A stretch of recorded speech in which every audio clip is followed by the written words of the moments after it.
Este video es el número 338 de la serie Mitos y Verdades de este canal, en donde he tratado de difundir experiencias y conocimientos sobre temas de interés general. Para que se logre la mayor difusión, apreciaríamos el apoyo de la videoaudiencia a través de la suscripción y la activación de la campanita del me gusta. En este caso, la presentación versará sobre las culturas originarias de la cuenca del río Amazonas, lo que se llamaba el Coñapullara, y su destrucción y esclavización por los invasores portugueses.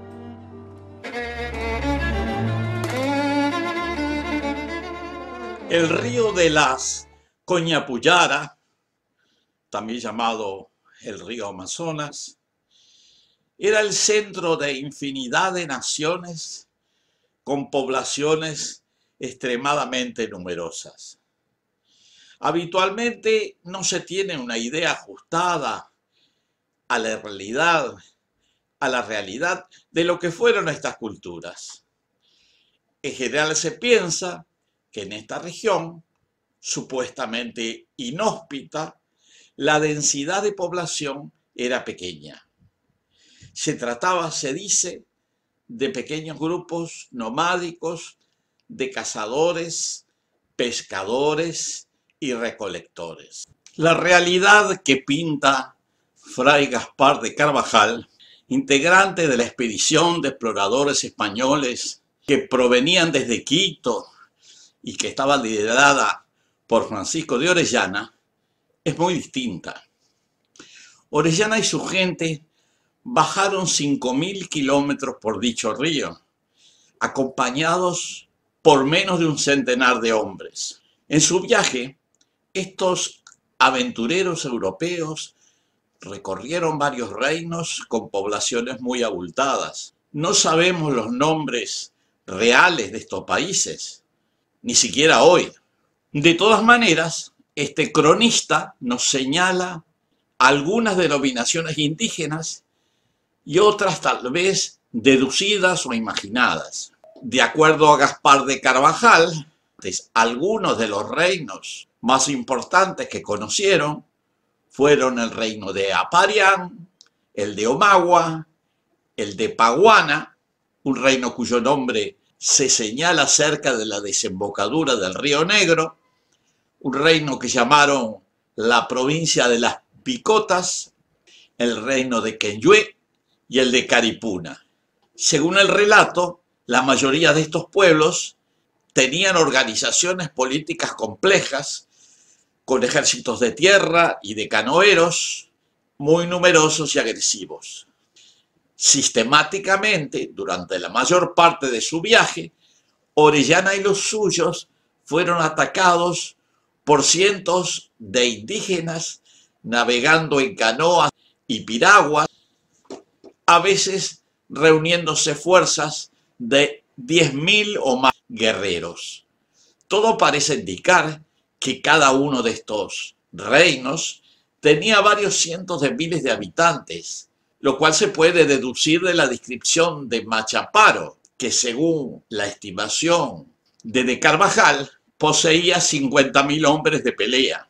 En la mañana del 24 de junio de 1542 fueron atacados por un grupo de nativos encabezado por las míticas amazonas. Los españoles, ante aquellas mujeres que describieron como altas y vigorosas, que disparaban sus arcos con destreza, creyeron estar soñando.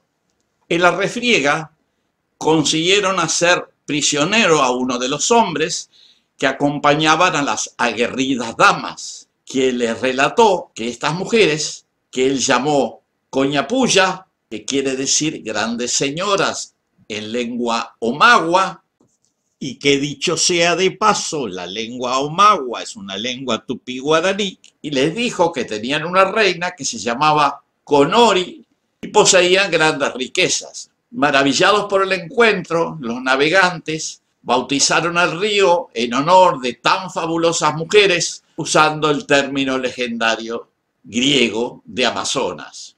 Si consideramos que los expedicionarios atravesaron una decena de reinos grandes, se puede estimar que la población total, solo en la orilla del río, era del orden de 4 millones de habitantes. Teniendo en cuenta los pueblos que habitaban los afluentes mayores, se puede estimar una población muy superior, tal vez 10 veces mayor, para toda una región de la selva central, obteniéndose una cifra de algunas decenas de millones de personas. Había sociedades numerosas, tal vez con varias decenas de miles de pobladores, una producción de alimentos acorde y una configuración política muy dinámica. Continuamos con el relato de Gaspar de Carvajal, porque lamentablemente no tenemos más testimonios.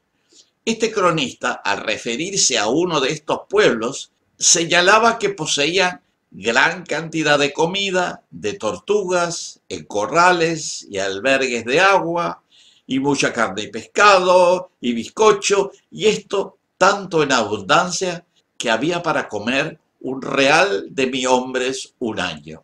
Al referirse a la cantidad de pueblos agrega, y por ser los pueblos tantos y tan grandes, y haber tanta gente, no quiso el capitán tomar puerto, porque por el agua nos la daban tan cruda que nos hacían ir por medio del río. Tenían culturas complejas y tecnologías sofisticadas que en más de una ocasión dejaron impresionados a Arellano y los suyos. Sigue su crónica Gaspar de Carvajal. Bajaron un pueblo y había una casa donde había mucha loza de diferentes hechuras, ansí tinajas como cántaros muy grandes. Esta loza es la mejor que se ha visto, porque lo de Málaga no se iguala con ella, porque es de toda vidriada y esmaltada, de todos colores, tan vivos que espantan. Y además de esto, los dibujos y pinturas que en ella hacen son tan compasados que naturalmente labran y dibujan todo como los romanos.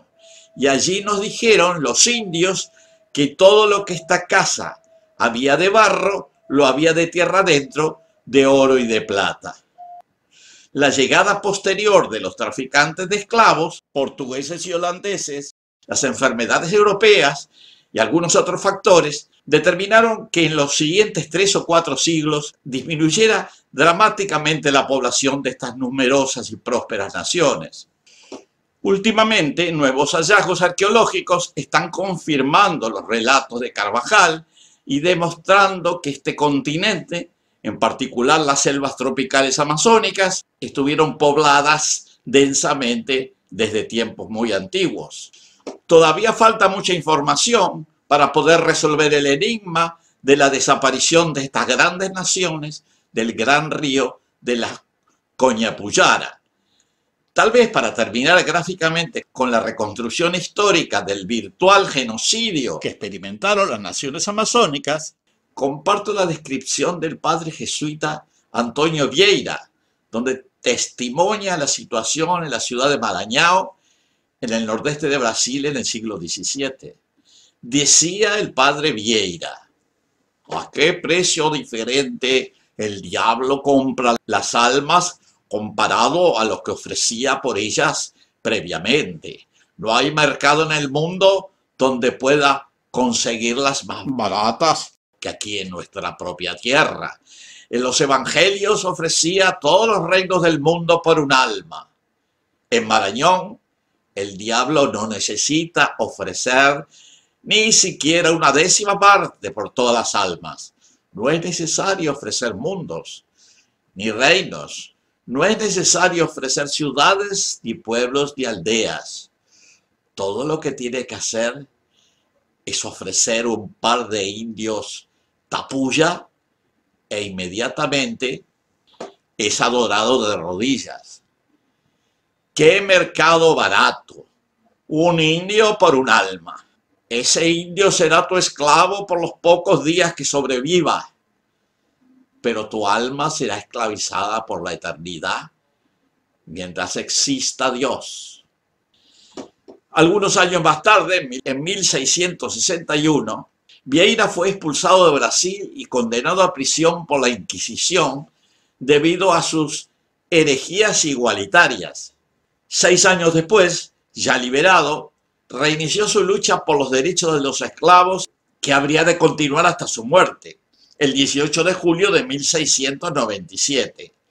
Hoy, los remanentes de todas aquellas numerosas naciones amazónicas están reducidas a los sitios menos accesibles, agredidos cultural y físicamente por colonos, misioneros y garimpeiros, y fueron desconocidos en sus derechos sobre la tierra. Su número actual, total, no excede los 200.000 habitantes. Como se señalaba en las crónicas mencionadas, un importante reino del Gran Río estaba constituido por los omaguas, de estirpe tupí-guaraní, que había desplazado a los ticuna, que eran pobladores originales de esta confluencia del Amazonas con los ríos Putumayo y Caquetá. Esto ocurrió sobre todo por el tráfico de esclavos que promovieron y ejecutaron los colonizadores portugueses y holandeses. Sin embargo, con la decadencia de los omaguas, quienes quedaron asentados en pequeños enclaves, los ticuna regresaron a las riberas de los grandes ríos, pasando a ser una de las naciones indígenas más numerosas de esta región. Actualmente los ticunas tienen una población de alrededor de 70.000 habitantes en Brasil, Colombia y Perú. Hoy practican la pesca, la horticultura itinerante, la caza, la recolección, el comercio y la artesanía. Los cultivos o chacras están cercanos a sus viviendas y siembran después de tumbar y quemar. Ellos plantan yuca, plátano, maíz, ají y frutales. Pescan varios peces como gambitana, piracurú, palometa, pintadillo, etc.